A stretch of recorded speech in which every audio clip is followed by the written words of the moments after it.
बात का है, जब बिल पेश हुआ उसमें एक टर्म एंड कंडीशन है। वो टर्म ये है कि एक्ट तो हम पास कर देंगे पर ये लागू तब होगा जब डिलिमिटेशन होगा। अब डिलिमिटेशन की लड़ाई तो वैसे ही सदर्न स्टेट्स की चल ही रही है। हक तो 50% का बनता है, आज हम सिर्फ 33% के लिए लड़ रहे हैं। मैंने क्वेश्चन पूछे हैं कि कब सेंसस होंगे, जनगणना कब होगी और जातिगत जनगणना होती है कि नहीं होती है, सरकार की इसमें क्या मंशा है।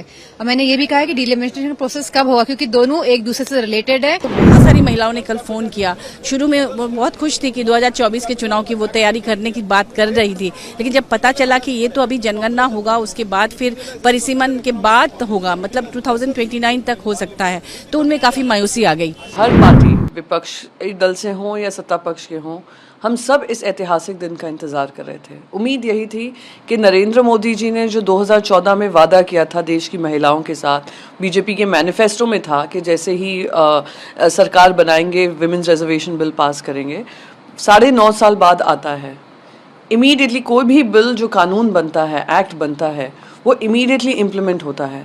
दुख इस बात का है, जब बिल पेश हुआ उसमें एक टर्म एंड कंडीशन है। वो टर्म ये है कि एक्ट तो हम पास कर देंगे पर ये लागू तब होगा जब डिलिमिटेशन होगा। अब डिलिमिटेशन की लड़ाई तो वैसे ही सदर्न स्टेट्स की चल ही रही है, साथ ही साथ सेंसस के आंकड़ों पे होगा, नए सेंसस के आंकड़े पे। 2021 से सेंसस का डेटा हमारे पास नहीं है, लेटेस्ट डेटा 2021 में होना था, अब तक शुरुआत उसकी हुई नहीं है।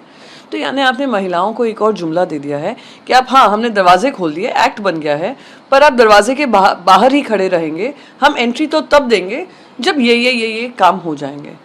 तो ये जुमला है और दुखद है कि इतने ऐतिहासिक चीज़ को, जिसकी लड़ाई संघर्ष हम 30 साल से लड़ रहे हैं, जो हमें कॉन्स्टिट्यूशनली मैंडेटेड था, पर हमें डिनाई किया जा रहा है। जितना उत्साह था और जितनी खुशी कल थी, मैं कह सकती हूँ कि सरकार ने पूरी तरह उस पर पानी फेर दिया। और शायद ये मेरी भावना देश की सारी औरतें महसूस कर रही हैं, जिन्होंने समझा कि 75 साल बाद आखिर में कोई प्रधानमंत्री और सरकार पूरी बहुमत वाली आई है जो औरतों को उनका हक देगी। हक तो 50% का बनता है, आज हम सिर्फ 33% के लिए लड़ रहे हैं।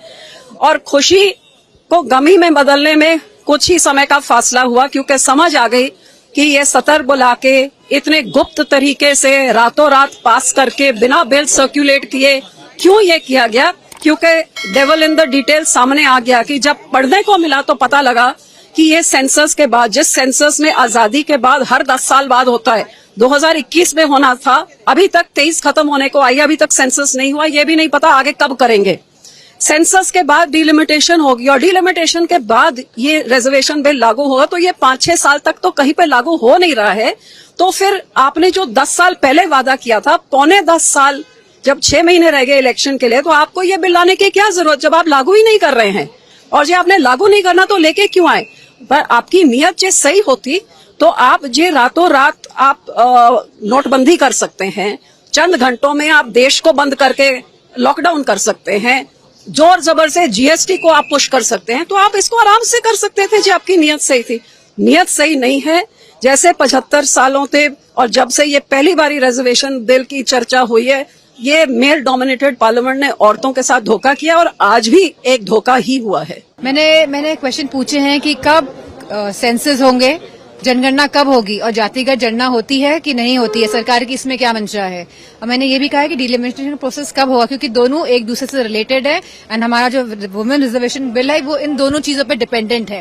सो इट इज वेरी इंपॉर्टेंट कि the government clarifies on all the issues and all the facts. हमारी पार्टी झारखंड मुक्ति मोर्चा तो इसकी मांग करती रही है। आपको पता होगा कि झारखंड में महिलाओं के लिए पंचायत चुनाव में 50% आरक्षण रहा है और बहुत बड़ी संख्या में महिलाएं पंचायत चुनाव में मुखिया का चुनाव लड़ी हैं, जीती हैं, जिला परिषद चुनाव जीती हैं, अध्यक्ष बनी हैं। उनमें काफ़ी क्षमता है ट्राइबल महिलाओं में भी। तो हम लोग चाहेंगे कि इस विमेन रिजर्वेशन बिल के अंदर ST SC OBC के लिए भी अपना स्थान रहे, क्योंकि नहीं तो इंडस्ट्रियलिस्ट के घर की महिलाएं या ब्यूरोक्रेट्स के घर की महिलाएं, राजनेताओं की महिलाएं घर की वो हावी हो जाएंगी और जो ग्रास रूट लेवल की थोड़ी गरीब तबके की महिलाएं हैं वो क्षमता रहने के बावजूद पिछड़ जाएंगी।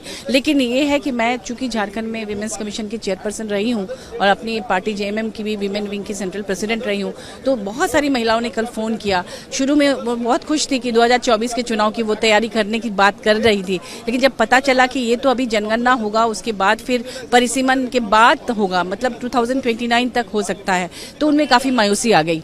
और जहाँ तक हम बात करेंगे विमेन रिजर्वेशन की, तो झारखंड में 12.35% महिलाएं हैं विधानसभा में, जबकि वो गुजरात और हरियाणा जहाँ जहाँ भाजपा प्रदेश है उससे बहुत ज़्यादा है। तो हमारा स्टेट तो ऐसे ही आगे है, इसलिए हम चाहते हैं कि उनको अगर आरक्षण मिल जाए तो बहुत कुछ करके दिखा सकते हैं। और राज्यसभा में जहाँ की 10% है, अभी लोकसभा में 14% है, तो